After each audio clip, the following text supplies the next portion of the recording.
1950s, thousands of Native American children were placed in the homes of Mormon families for racial assimilation. The Indian Placement Program was operated by the Mormon Church between 1954 and 1996. Native American parents were promised that their children would have access to better schooling if they allowed their children to live with Mormon families during the school year. While the children were with the families, they would indoctrinate them into Mormonism. This is patterned after Mormon doctrine, which states that Native American skin will become white and delightsome, a direct quote, as they accept the gospel. In a 1960s conference, Mormon leader Spencer W. Kimball actually claimed that the Native Americans who were participating in the program were becoming physically lighter. In some cases with the placement program, some of the children wouldn't even return at the end of the school year to their biological families, but would remain with the Mormon families for good. An estimated 50,000 children participated in this program. Shalom, Yasharallah. First and foremost, I'd like to give all praises, honor, and infinite glory to Yahweh, Bahashem, Yahweh Shai, Bahashem, Rakak Wadash. Double honors to the beloved elders and the apostles at Great Millstone that taught me this truth. Peace and salutations to all you hopeful elect Akim out there laboring that are pushing this word in truth and in sincerity. This is your brother Amar from the GMS Boise, Idaho camp, coming at you with a lesson, man, come up with the title later, man. But as you can see, this is another one of those Esau, Edom playbook plans that we know as kill the Indian, save the man. And this goes into their certain schools that were started even before this, because the Mormons just capitalized on it. But it's been something that they've been doing for a long time. You know, they would take Native Americans and put them in boarding schools, you know, all around the United States and Canada. And they would pretty much beat them if they spoke their language. They would beat them to death sometimes.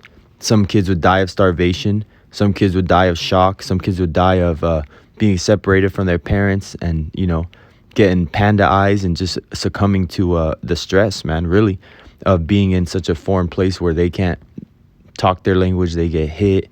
The food that they're feeding was trash, you know. And so there's recently in Canada, I think it was a couple years ago, the Pope actually 2 years ago or less than that, the Pope went and visited a school in Canada because they had found 300 skeletal remains of 300 kids that were buried in the back of a school, man. You know, so, and that's facts. And this is just another thing, man, because I grew up with a lot of Mormons going to school at the high school I went at, as a public high school. And I noticed, too, a lot of those Mormon families now, the thing that they do is they adopt like Asian kids, you know, because I would see Mormon families, hella Mormon families, and they'd have like one Asian kid, one black kid, so-called, you know. They'd have one, you know, a random race in there, man. You know, and this goes to, and this makes me even think about it even more, man, because they put that doctrine in your head and, you know, pretty much brainwash you, man. And Mormons are wicked as hell, man. Yahweh Bashim Yahweh Shai, Babu Kashash, Shalak Rayam. Man, these devils, man, because they're deceiving. They think they're so like perfect people because they have nice things. They have houses, cars, and stuff like that. They're very financially organized. Organization, you know, because it's the LDS church is huge, man, you know, and they do believe that the Native Americans are Israelites. That's why they wanted to get them into their houses, because they felt like, oh, you're cursed right now with your brown skin, because that's what Mormons believe, that your brown skin is a curse.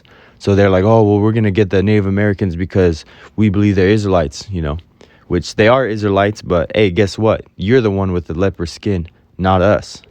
You know, and in this video, I saw this, man, I couldn't help but get so mad. Man, I wish I don't get as mad as I do, because you have to, we understand the judgments and stuff, like, but that's our people, man. These fucking devils been doing it so long, and I've seen and dealt with these Mormons and see how they are and how they treat you. And if you're not Mormon, man, they look at you as subhuman, man. If you're not a part of their church, you don't do everything by the book like they do, they look at you like second-class citizens, man. It ain't no fucking joke either, man. A bunch of goody two-shoes with their nose fucking up, looking down on everybody, man. No sense of humility I've ever sensed from Mormons whatsoever, man. I've only had negative interactions with these people, man. So this is Micah 2:1. Woe to them that devise iniquity and work evil upon their beds. because it took some planning, man, to get this operation together and get all these families on board. But it started from the top, Esau Edom, and then with the different organizations that he has to be able to be like, okay, this plan is gonna work. I'm gonna devise this iniquity, and they ain't saying it like that, but that's what it is. When the morning is light, they practice it because it is in their power of their hand. Hey, man, just because they have the power to be wicked, they're going to exercise it, man. Just because they can legally go to these reservations and tell these people, oh, your kids can stay with us. They'll have better meals. They'll have better clothes. Look at the lifestyle that you can provide them. Don't you love your kid? Don't you want them to have everything good? And they don't ever come back, man. They said 50,000 plus kids never came back because those parents that they lived with during the school year brainwashed them so much that they wouldn't even return, man. And that's just wicked as hell. And they all bugged out fucking now, man. Especially being a Native American, and their skin didn't ever get lighter unless they put some fucking bleaching creams on it, man. But our people destroyed, man, to try to want to be like Esau. Micah 2:2, and they covet fields and take them by violence, and houses and take them away. So they stole this whole land, man. This is Gad's land. Gad, Reuben, mainly and a little bit of Issachar up here in the northern United States, man. Well, a lot of Issachar, let me say that, because we were all the way up to the bottom of, all the way up to Wyoming, the bottom of Idaho and Utah up there, over here, man, so this was a big area for Issachar, Gad, and Reuben, man. So, hey, they took it all away because they coveted it, man. But we understand that it's all according to prophecy. We had to come over here in captivity. We had to have Esau sicked on us, man, like a dog, sick 'em, boy. Hey, man, that was us, man. We got bit and we got taken away, man. This is continuing. So they oppress a man and his house, even a man and his heritage, man, because they completely told the Gadites that what they had, they're completely pagan. They need to stop calling upon the Great Spirit, all these stuff, man, which Gad was going off, man, but they weren't going off as much as fucking the Mormons were and doing their stuff, man. Fucking wicked as hell. They never be as wicked as Esau.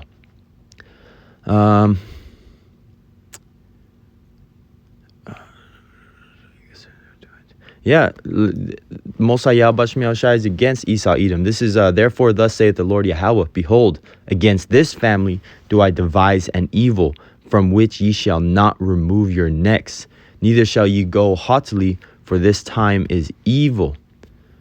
In that day shall one take up a parable against you with a doleful lamentation, like very, very bad wailing. Lamentation is like weeping, and say, we be utterly spoiled. He hath changed the portion of my people. How hath he removed it from me? Turning away, he hath divided our fields. And is that not what Esau Edom did to the Gadites by taking their language, their land, their culture, killing the priests, killing the chiefs? He would invite the chiefs, all the chiefs from all the surrounding areas to come to sign a peace treaty. And he would do it. He would say, okay, come, we're going to meet in this house. And he'd fucking put all the chiefs in there, close the doors, and burn the fucking building down, man. Because he would attack the leaders too, man. And then on the flip side, after he got done killing them, he would wait for the other men to leave on a hunting party, and he'd come back and kill the women and children, man. So, hey, this devil's the devil, man. And there's a reason why Yahweh Bashem Yahweh Shai is going to completely wipe this devil out after 1,000 years. This is Micah 2:5. Therefore, thou shalt have none that shall cast a cord by lot in the congregation of the Lord Yahweh. Because Esau Edom has no place in the whole world after his purpose is done and the nuclear missiles fly and he's destroyed, put into captivity. We're slapping chains on him, grabbing him out of those clefts of the rocks, man, to be servants unto the Israelites, man. And that's reality. They don't give a fuck what you people think, man, because these devils have a lot to pay for. This is Proverbs 12:26. The righteous is more excellent than his neighbor, but the way of the wicked seduceth them. And I brought this scripture out to those kids that ended up not wanting to go back. And who knows if they really didn't want to go back, man. What little kid doesn't want to go back to their parents, man? They probably didn't let them go back, man. They probably said, oh, your parents didn't want you. Here's a letter saying that they want you to stay here, man. They probably did some manipulative ass fucking psycho shit, man, to get those kids to stay, man. And they were getting touched on and all types of weirdo stuff, man. And everybody's just turning the other way because they don't want the Mormon religion to get blamed, man. This place is wicked as hell. And this is just another example of why we got to get out of here, why this place needs to be destroyed, and why our people need to seek repentance and seek after Yahweh Bashem Yahweh Shai daily, man, because this is your power. This is your foundation. This is your fortress. This is what will keep you stable in the times that are coming ahead, man. And if you can't see it now, hey, man, it could be you in that grave of 300 bodies that were getting uncovered, man. And that's why you have to serve the Lord in fear and trembling, man, because he's the one that brings these judgments upon us.